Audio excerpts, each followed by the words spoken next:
Hey, good morning. It is April 8th. Welcome. Glad you're here. Great to see you. Um, Hope you had a good weekend. Crazy winds. Um, we went camping, and the winds were so bad, 80-mile-an-hour gusts. We packed up in the middle of the night, literally 1 o'clock in the morning, to put our camper away and drove home. It was so scary. It was like rattling our camper. I mean, it was crazy. So I don't know if you had similar experiences at your house. In our neighborhood, some big trees. I mean, golly, it was unreal, unreal. But here we are, safe and sound, and I guess we made it. So here we are.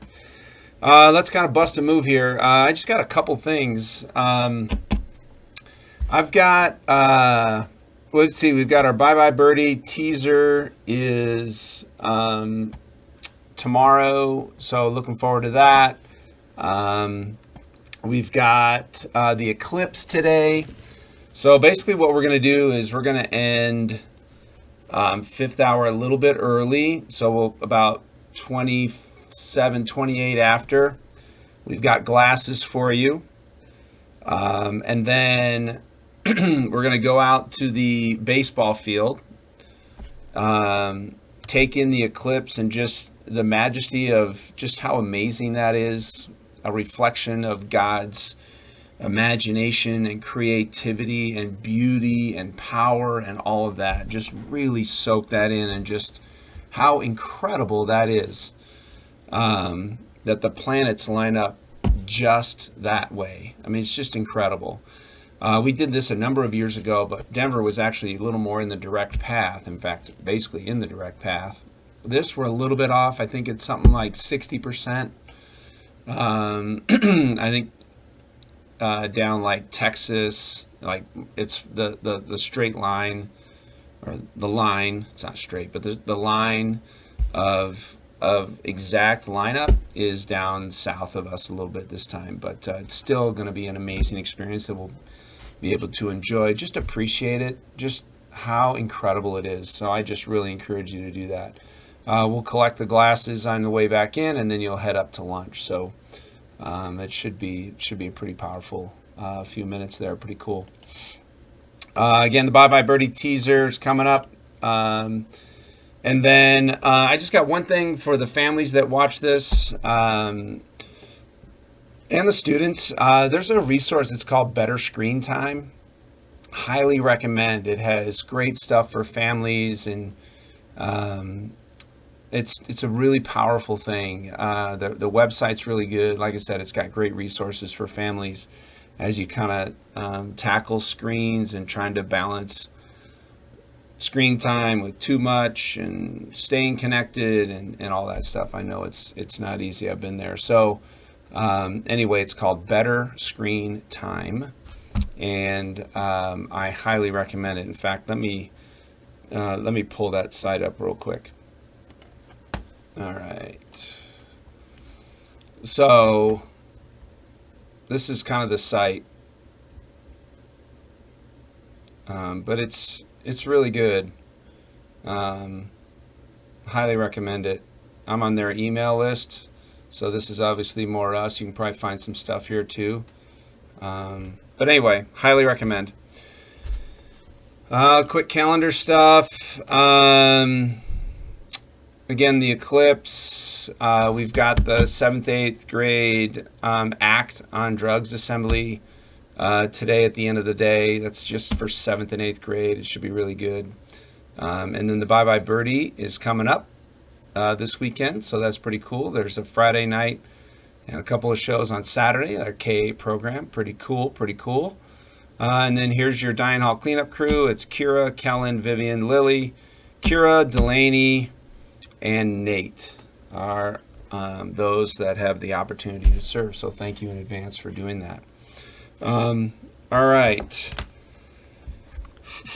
Still end of year details stuff. Please continue to click on this. Middle school movie night dodgeball. That was really fun. And so anyway, you've got these coming up. I'm going to add a few things in because there's a couple things between now and the map testing I'm going to put on here. Like I'm going to add the Bye Bye Birdie on here and stuff. So there's a couple things I'm going to add in here so you can check back. By the end of the day, they should be up. So anyway, this is highly recommend this page. Keeps track of things, the Zooms for our trips, and all that good stuff. So, all right, let me dive into church here. The woman at the well, bleeding, goes and touches Jesus. But there's two characters in this. You've got Jairus, Jairus, who's just sort of this wealthy person. And then you have this woman, no name. She's kind of a nobody, to be honest. She's extremely poor, right? So you have these two people. But the common thread between them is that they are both desperate. They're both struggling. So they're both in need of Jesus. But they're just so very different people. They lead and live different lives. But they're both desperate, right? Jairus is a community leader, but he's been kind of blacklisted. And he wants things in his life to change. The woman desperately wants things in her life to change. And it's just not happening. They've prayed and prayed and prayed, and it feels like there's no change. So the woman risks going to Jesus. I just want to touch his clothes, and maybe that'll heal me. She goes there, risks, takes a risk. Remember, I've told you to take risks in your life. And it pays off. She's healed. And so she believed. And so the question is, why do we believe? And the answer is, we believe because we know the rest of the story, right? We just had Easter. We just had the resurrection. So we have a reason to believe. She just didn't have a reason to believe, right? And because things in her world for 12 years were just terrible. And Jairus' life, they weren't any better. They were terrible. And so we can see, so all they saw was sin and death and misery and terribleness, and yet we saw the resurrection, right? We experienced the resurrection. We talked about it last week, right? And so even in the face of death, God said 3 days later, you know what, I'm not done yet, right? Jesus was raised, right? Jesus has risen. He has risen, we always say, right? So we know the end of the story. So we are encouraged by that. We can live into that. So as tough as things might be, and you might feel right now that things are pretty tough in your world, in school, out of school, friends, family, whatever, but yet you know that Jesus is not finished yet. He's not finished with you either. He's not finished with you either. He's not finished with me. He's not finished with your teachers, staff, parents, families, friends, siblings, whatever. He is not done. And the reason we know that is because he was crucified and said, wait a minute, I'm not done yet. And he was risen. He has risen. So even in the face of death, he said, I'm not done. And he's not done with you. So keep praying. Keep sticking with it. Keep believing. Keep loving. Anyway, hope that helps.